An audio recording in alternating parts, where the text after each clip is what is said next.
Hello again, everybody. The next car that you've selected to view on ClassicMuscleCars.com is another new arrival. And let me tell you, this is a new arrival that you will not forget. This is a 1970 Charger Daytona replica, and a replica of the famous NASCAR cars that actually raced on the racetrack. Now, this is a very unique car. This is a car you will not find anywhere. This is the only one that I've seen in captivity, and it's the only one that I've ever seen built the way that this car has been done. Now, this car started out as an original Charger 500. It has a NASCAR back window. It also has a steel nose from a Daytona and the steel wing with the back supports that are in it. It also has the correct scissors jack. So for all intents and purposes, this car is just like a Daytona without the $150,000 price tag that they are now carrying.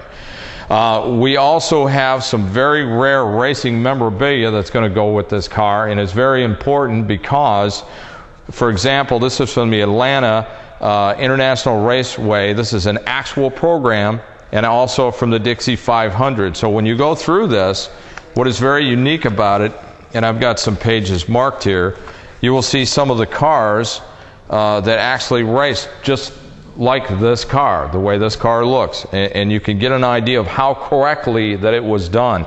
This is a picture of number 32, which is Dick Brooks' car from '69 NASCAR Rookie of the Year, and you'll notice that the front wheels were flared exactly the same. This car has the exact same NASCAR spoiler up underneath, and the wing and so forth, and the side exhaust that dumps out. So everything that's on this car is correct and has been done correctly to these vintage race cars. Now here's a picture from Atlanta, all the wing cars going around the track. We also have, there's pictures of Buddy Baker here, who is another well-known driver. Also Richard Petty's car, number 43, is also included in this book. So there's a lot of great racing memorabilia here that's going to be included with the sale of this car, and this is some really hard stuff to get because you can't find it. These are the actual programs that were sold at the race on race day. So there's a lot of ads in here too, which is really cool. There's a '69 lift-off hood car, so that's very unique. And also in this particular book, they have the Daytona debut. So here's a picture, an article written up about the debut of the Daytonas that we're going to be racing on the NASCAR track. So we have a lot of great documentation that goes along with this car provided through these racing programs. And also this car is set up with a date code correct 1970 446 pack engine. The interior of this car has been all redone and has a roll bar in it, but it can be unbolted if you wanted to take it out. Also, it has correct NASCAR tires on it all the way around. And believe me, this cost a fortune to get this and to make this work. This is a car that there's no way that you could build this car for what we're asking for. It couldn't even come close.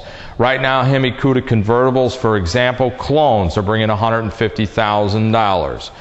Hemi hardtops are bringing $100,000. This is a Daytona clone, yes, but it started out as a Charger 500, extremely rare car. The benefit that you have with this car, if you don't want to leave the NASCAR decals on it, if you don't want to leave this look with the car, you can take it back, put stock wheels on it, make it a stock Daytona clone, or you can take it back to being a Charger 500. So you have a lot of options with this car. The nose that you can find for these steel noses are extremely expensive. If you can find an NOS one, you're going to pay $5,000 to $10,000 for it.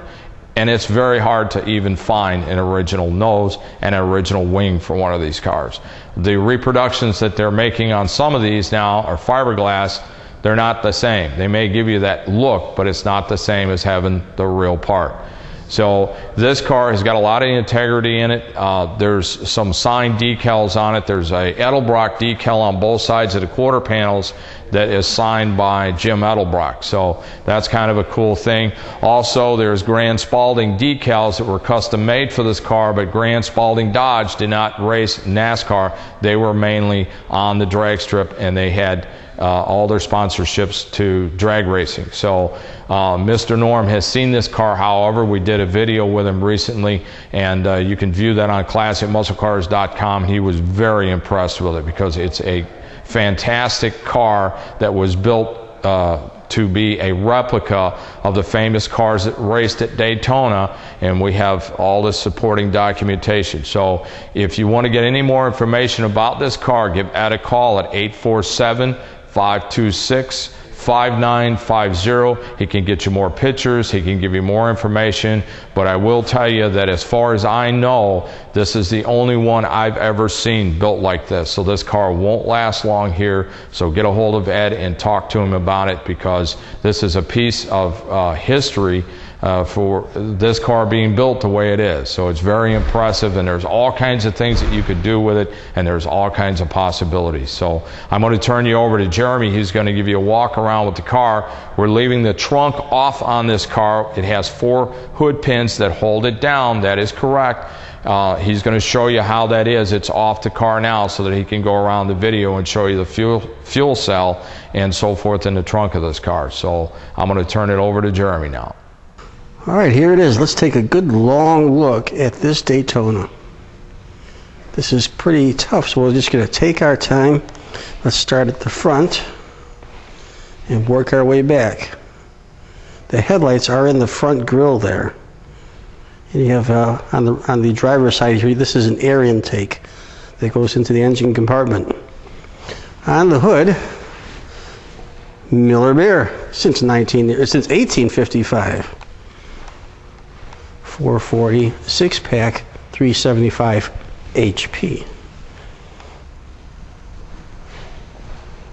And working away on the driver's side here.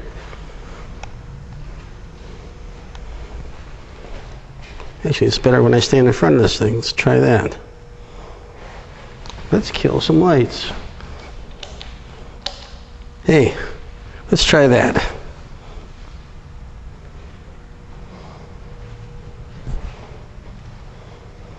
Grand Spalding Dodge.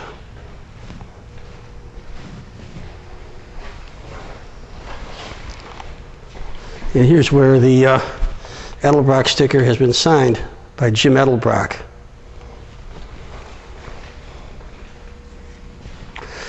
Now we'll take a look in the trunk compartment. Here's the deck lid sitting back there. And looking inside, I'll open up the door, get a light on the subject.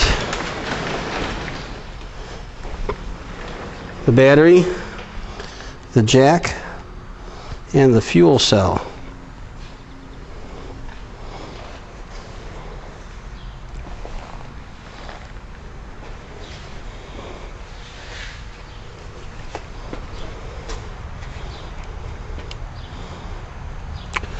This panel back here is plexi.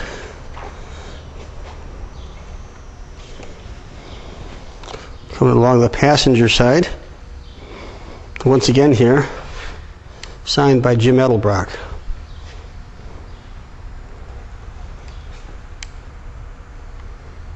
Very cool.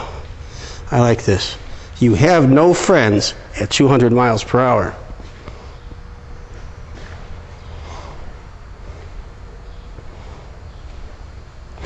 Anyway,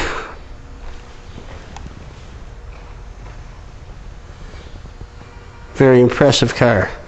Before I open the hood, we're going to go for a look on the inside of the car. Oh, we need more light. Presto changeo, more light. There we have some hood pins, or some deck lid and hood pins on the floor here. Let's shut this.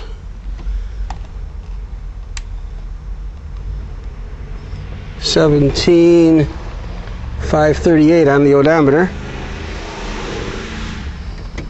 There's the tack on the dash, AM radio, charge your Daytona mats. Clear out the hood pin so you can read it. And you can see the roll cage on the inside here. More hood pins back there. Standard Charger back seat. All right, I got to do this.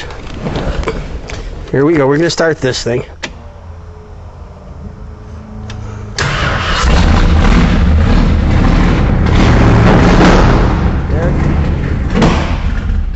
A little on the loud side.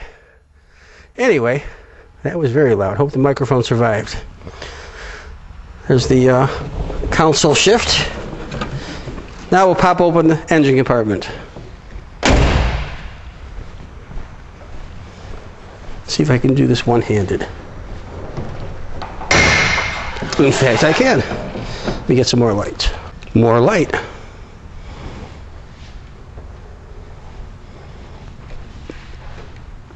Power steering, power assist brakes.